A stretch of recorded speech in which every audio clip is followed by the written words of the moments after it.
राधे राधे भक्त प्रेमियों। भगवान कृष्ण और उनके भक्तों की कथाएं अनंत हैं, जिनका वर्णन कर पाना बहुत ही मुश्किल है। प्रभु सदैव अपने भक्त के अधीन होते हैं। आज आपके लिए कृष्ण और शिकारी और संत की एक सुंदर कथा लेकर आई हूँ, जिसे सुनकर आपके हृदय में भगवान के लिए प्रेम जरूर जागेगा।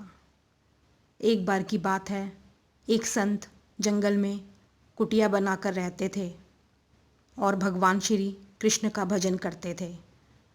संत को यकीन था कि एक ना एक दिन मेरे भगवान श्री कृष्ण मुझे साक्षात दर्शन जरूर देंगे।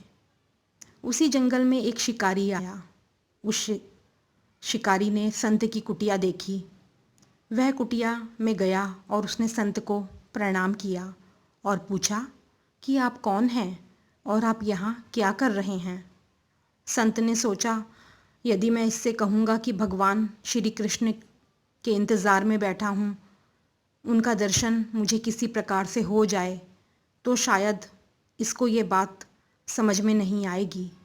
संत ने दूसरा उपाय सोचा। संत ने उस शिकारी से पूछा, भैया पहले आप बताओ कि आप कौन हो और यहाँ किस लिए आते हो। उस शिकारी ने कहा कि मैं एक शिकारी हूँ और यहाँ शिकार के लिए आया हूँ। संत ने तुरंत उसी की भाषा में कहा, मैं भी शिकारी हूँ और अपने शिकार के लिए यहाँ आया हूँ।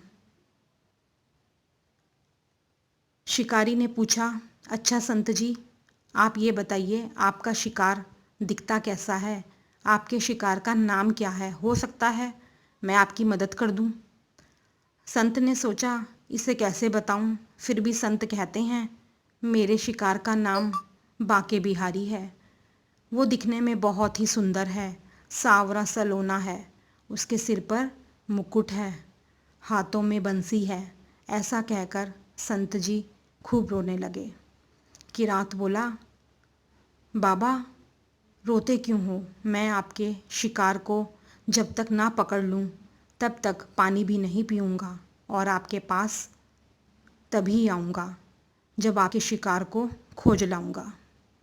अब वह शिकारी घने जंगल के अंदर गया और जाल बिछाकर एक पेड़ पर बैठ गया। यहाँ पर इंतज़ार करने लगा। एक दिन बीता, 2 दिन बीते, 3 दिन बीते, भूखा प्यासा बैठा हुआ है। 3 दिन बीत गए। भूखे प्यासे शिकारी को नींद भी आने लगी।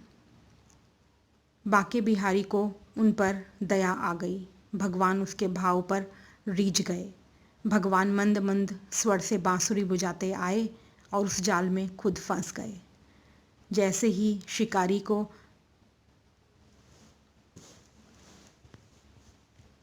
ये पता चला कि मेरे जाल में कुछ फंसा हुआ है,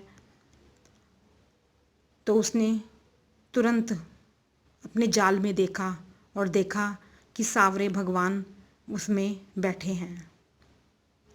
जैसे संत ने बताया था, उनका रूप हूबहू वैसा ही था। वह अब जोर जोर से चिल्लाने लगा, मिल गया, मिल गया, शिकार मिल गया। शिकारी ने उसे शिकार को जाल समेत कंधे पर बैठा लिया और शिकारी कहता हुआ जा रहा है, आज 3 दिन के बाद मिले हो, खूब भूखा प्यासा रखा मुझे, अब तुम्हें मैं छोड़ने वाला नहीं। शिकारी धीरे धीरे कुटिया की ओर बढ़ रहा था। जैसे ही संत की कुटिया आई तो शिकारी ने आवाज़ लगाई, बाबा बाबा। संत ने तुरंत दरवाज़ा खोला और संत उस शिकारी के कंधे पर भगवान श्री कृष्ण को जाल में फंसा देख रहे हैं। भगवान श्री कृष्ण जाल में फंसे हुए मंद मंद मुस्कुरा रहे हैं। शिकारी ने कहा, आपका शिकार लाया हूँ, मुश्किल से मिला है। 3 दिन भूखा प्यासा रहकर मैंने आपके शिकार को ढूंढा है। संत के तो आज होश उड़ गए। संत शिकारी के चरणों में गिर पड़ा। संत आज फूट फूट कर रोने लगा। संत कहते हैं, मैंने आज तक आपको पाने के लिए अनेक प्रयास किए प्रभु, लेकिन आज आप मुझे इस शिकारी के कारण मिले हो। भगवान बोले, इस शिकारी का प्रेम तुमसे ज़्यादा है, इसका भाव तुम्हारे भाव से ज़्यादा है, इसका विश्वास तुम्हारे विश्वास से ज़्यादा है। इसलिए आज जब 3 दिन बीत गए तो मैं आए बिना नहीं रह सका। मैं तो अपने भक्तों के अधीन हूँ और आपकी भक्ति भी कम नहीं है संत जी। आपके दर्शनों के फल से मैं इसे 3 ही दिन में प्राप्त हो गया। इस प्रकार से भगवान ने खूब दर्शन दिया और फिर वहाँ से भगवान चले गए। बोलो बांके बिहारी लाल की जय। भगवान ने जैसी कृपा उस संत और शिकारी पे करी, ऐसे ही इस कथा को सुनने उस पर भी भगवान श्री कृष्ण अपनी ऐसी ही कृपा बरसाए।